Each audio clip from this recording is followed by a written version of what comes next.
tenemos que pensar que estamos cerca de un feriado, es el lunes, pero que en realidad obviamente es en conmemoración al natalicio de Martín Miguel de Güemes. Y quería hablar un poco sobre la figura de, de Güemes, sobre todo como salvaguarda de la frontera en tiempos donde había que defender la frontera de las invasiones o de las incursiones de las tropas realistas en tiempos de las guerras de la independencia. Y tenemos obviamente que empezar a contextualizarnos obviamente en lo que era justamente lo que estaba aconteciendo en aquellos momentos. Nosotros tenemos que, obviamente, todo este proceso, como dijimos anteriormente, en episodios anteriores, que se inicia obviamente con algunos autores toman como el inicio del proceso del 25 de mayo de 1810, otros toman como el proceso de la militarización, obviamente, el pueblo en armas y la conformación de tropas de línea a través de lo que fueron las invasiones inglesas. Pero bueno, obviamente el proceso independentista en sí tenemos que afirmar que inicia con el 25 de mayo de 1810 y todos los sucesos obviamente acontecidos alrededor de esa fecha y de obviamente la conformación de esa primera junta de gobierno. Para todo esto, como dijimos, ya pasaron las batallas de Salta, la batalla de Tucumán. Hablemos en orden: la batalla de Tucumán primero, la batalla de Salta en 1813 después, donde obviamente pudimos ver el retroceso de las tropas realistas, que luego tendrían obviamente sus sendas victorias en Vilcapugio y Ayohuma, pero no volvimos a perder el norte del actual territorio nacional en manos realistas. Y si no lo volvimos a perder fue mayormente por la acción del propio Martín Miguel de Güemes, que luego de lo que fueron las derrotas de Vilcapugio y Ayohuma, la toma del mando de San Martín durante un breve tiempo de lo que era el ejército auxiliar del Perú o el ejército del norte, obviamente con el plan que había trazado San Martín, obviamente de no encarar a los realistas a través del Alto Perú, sino hacerlo a través de Chile,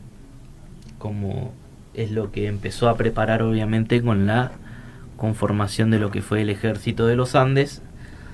y con la exigencia ante el directorio de ser designado como gobernador intendente de la recientemente creada gobernación de Cuyo. Allí, a través obviamente del proceso que inicia San Martín ahí en ese espacio, en ese espacio geográfico, es que se monta obviamente el teatro de maniobras y obviamente donde se monta el espacio donde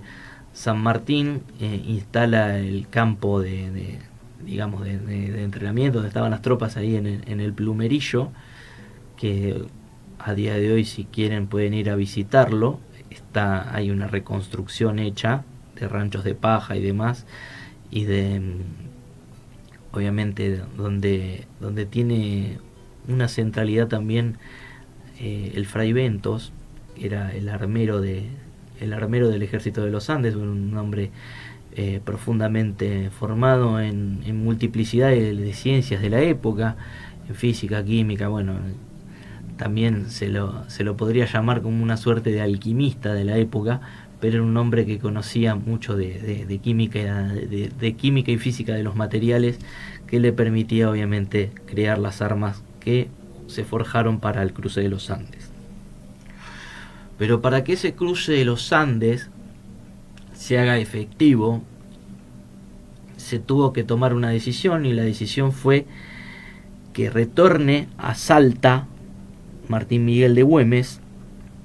y se instale allí, y a través de una especie de estratagema constante de guerra de recursos, que según algunos documentos, el primero que esgrimió algunas palabras respecto a realizar una guerra asimétrica, una guerra de recursos, y lo que se llamaría una guerra de guerrillas dentro del territorio de lo que sería el actual Salta y Jujuy, y a su vez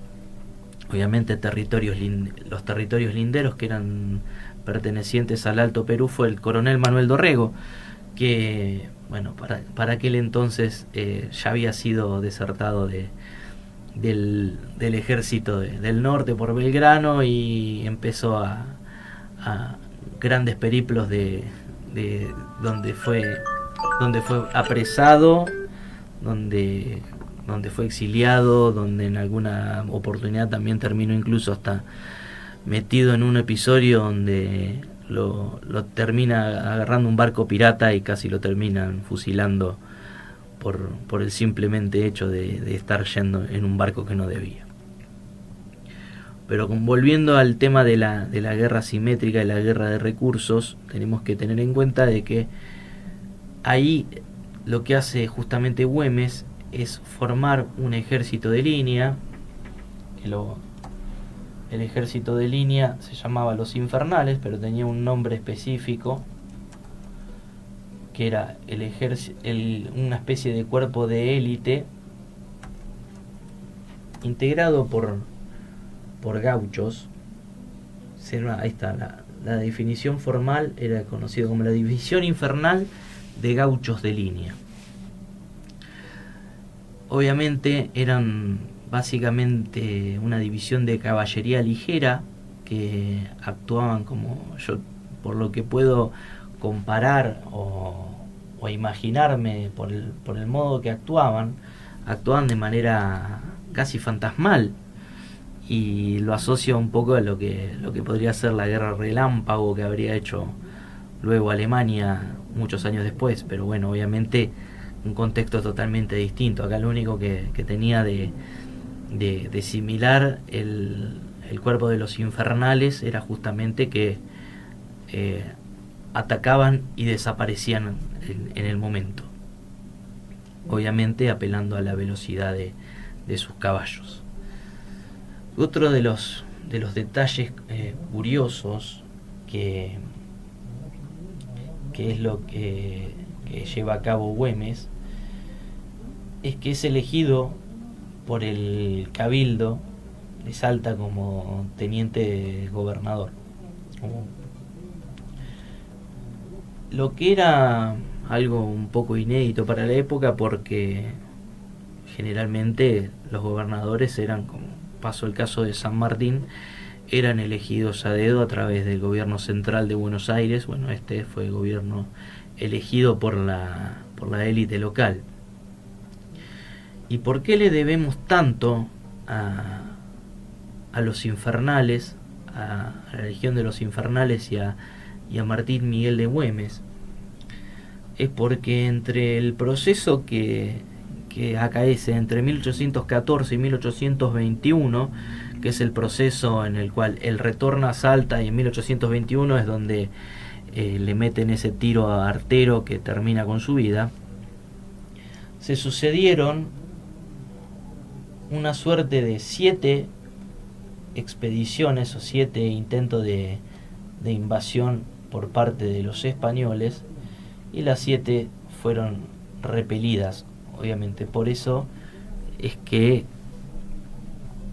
es tan famosa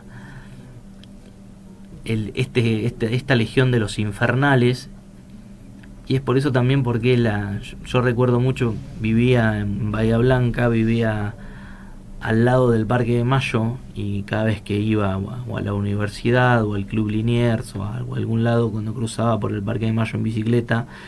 generalmente para esta época, el día obviamente el nacimiento de Martín Miguel de Güemes, iba a Gendarmería Nacional y rendía homenaje al busto que estaba allí presente en un monumento dedicado a Güemes. Y uno piensa, ¿por qué Gendarmería Nacional lo hace? Y bueno, porque justamente son los encargados de defender la frontera. Y si alguien lo hizo de manera efectiva y con mucha valentía, fue justamente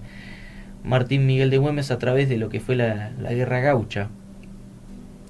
llevado obviamente a cabo por las milicias de lo que era Salta y Jujuy. Y en cuanto a los ataques repelidos, tenemos que mencionar 7 grandes invasiones. Obviamente las traje escritas porque es imposible que me pueda acordar todos los detalles de todas las invasiones. La primera gran invasión, hecha por Joaquín de la Pezuela en 1814, dice, tras las derrotas de Belgrano, Pezuela avanzó con un ejército profesional hacia el sur, llegando a ocupar Salta y Jujuy. Bueno, el resultado fue el bautismo de fuego de las milicias gauchas. El hostigamiento en la vanguardia fue tan asfixiante que Pezuela tuvo que retroceder al Alto Perú al verse aislado y sin suministros. Una segunda gran invasión por Juan Ramírez de Orozco, pero nos vamos a detener en la tercera. La tercera gran invasión fue llevada a cabo por el general de la Serna, José de la Serna. Fue la gran invasión que obviamente esta entradera la realizaron con una fuerza conformada por 5.500 veteranos de las guerras napoleónicas en España, soldados profesionales altamente entrenados en la guerra,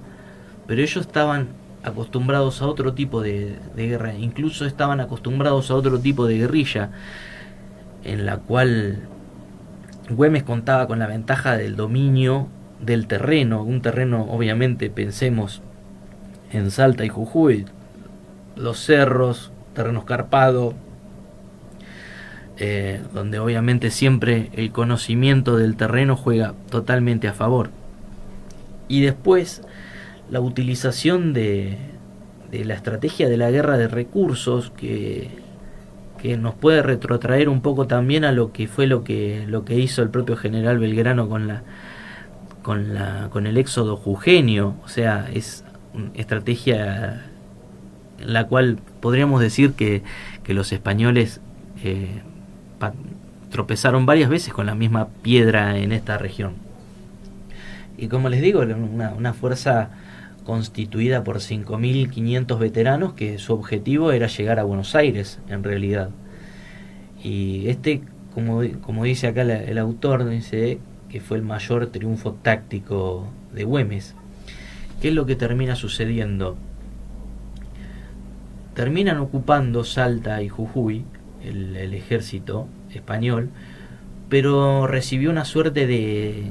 fue sitiado donde obviamente hicieron lo mismo que hizo prácticamente Belgrano con el éxodo jujeño. Tapó los pozos de agua, envenenó los pozos de agua, se llevó la producción y a su vez rodeó la ciudad. Y ahí está la maravilla de la estrategia de Güemes, porque cada vez que querían, al no haber un solo recurso, no haber nada para comer en la ciudad, era como entrar en una especie de ciudad fantasma, en un pueblo muerto. Entonces tenían que realizar expediciones fuera de la ciudad para poder proveerse de recursos. ¿Y qué pasaba con esa provisión de recursos? Cada vez que salían hacia afuera, los soldados eran aniquilados por las fuerzas de los infernales, que utilizaban un montón de tácticas disuasorias, eran grandes genios de la guerra psicológica. Por ejemplo, están las famosas anécdotas cuando vistieron los cactus, los cardones con ponchos rojos y sombreros de paja para que parecieran obviamente oficiales de línea, para justamente poder asustar al enemigo. O así también la utilización de un lazo, que obviamente que lo dejaban en el piso y lo arrastraban con el caballo, que levantaba polvareda, que a su vez obviamente al levantar más polvareda generaba una sensación de que había, obviamente, una división de caballería mucho mayor y obviamente un despliegue de soldados y de tropas mucho mayor a la que en realidad estaba aconteciendo. Eso entre otras cosas. Otra cosa que utilizaban mucho esta división, estos ejércitos infernales y estos gauchos de Güemes, porque tenemos que tener en cuenta de que los infernales eran tropas de línea, después estaban las divisiones de gauchos, obviamente, que eran obviamente más cercano al concepto de lo que es una milicia, una tropa no profesional. Hacían ataques nocturnos, impidiéndole obviamente que pudieran descansar, o sea, no los dejaban comer, no los dejaban tomar agua y tampoco los dejaban dormir. Era obviamente para generar el caos y el pánico en los ejércitos realistas, y por eso es que se sucedían una a otra las victorias, y como dijimos fueron 7 las invasiones que recibió obviamente Güemes y que repelió Güemes. Pero no obstante eso, no se quedó únicamente con las invasiones de los españoles, también recibió bastante rigor por parte de los conflictos internos que estaba atravesando la incipiente nación, que estaba en proceso de independizarse y constituirse, como cuando recibió la visita no amable, digamos, del director supremo Rondó, que terminó obviamente en una capitulación, porque obviamente aplicó las mismas estrategias que aplicó con los españoles, los dejó totalmente desprovisto de recursos y tuvo que capitular, y obviamente cesó en su hostilidad. Lo mismo sucedió en reiteradas ocasiones ante conflictos de índole interno, hasta que, bueno, obviamente llegó un momento en el que San Martín le solicita, primero obviamente lo nombra general a Güemes, y le solicita justamente iniciar un avance por el Alto Perú y atacar en pinza a los realistas, porque él iba a desembarcar por mar obviamente en el Virreinato del Perú, y por el flanco sur encararían los infernales de Güemes, haciendo esta estrategia de pinza. Continuando obviamente con este proceso, vuelve Güemes a Salta, donde ocurre en 1821, llega la última gran invasión, la 7ª gran invasión, el coronel José María Valdés, conocido como el Barbarucho. ¿Qué es lo que termina sucediendo? La necesidad de hacerse con recursos económicos para poder sostener todo esto llevó a que justamente se cobrasen impuestos, sobre todo a la élite salteña, que en un primer momento lo apoyaba a Güemes porque los cuidaba de que los españoles no se quedaran con sus tierras o no le quitaran su negocio, pero ahora no les era rentable justamente que cobraran exacciones extra para poder sostener obviamente a la división, y obviamente a esta suerte de tapón contra los realistas. Entonces ahí es donde se termina asociando este Barbarucho con los integrantes de los Patria Nueva, que querían deshacerse de Güemes, y así es como, a través de la inteligencia interna, es que terminan obviamente los españoles encontrando, o los realistas mejor dicho, encontrando a Güemes, que en el escape de esta encerrona que le hicieron, le metieron un balazo por detrás. Algunos dicen que es en la zona del glúteo, otros dicen que es en la espalda. También hay otras versiones de que Güemes era hemofílico, pero cuestión es que, más aún de que le ofrecieron un montón de oportunidades, como por ejemplo médicos, cuidar sus bienes, sus recursos, sus posesiones, Güemes se negó a todo tipo de atención por parte de los españoles y termina falleciendo el 15 de julio de 1821. No obstante, también tenemos que mencionar que más allá de la muerte de Güemes, esta incursión realista también fracasó más allá de la muerte de su líder, ahora justamente conducidas por Jorge Enrique Bid, que obviamente se enfurecieron, cercaron a Valdés en la ciudad de Salta y lo obligaron a capitular y a evacuar obviamente el 15 de julio de 1821. Ahí está.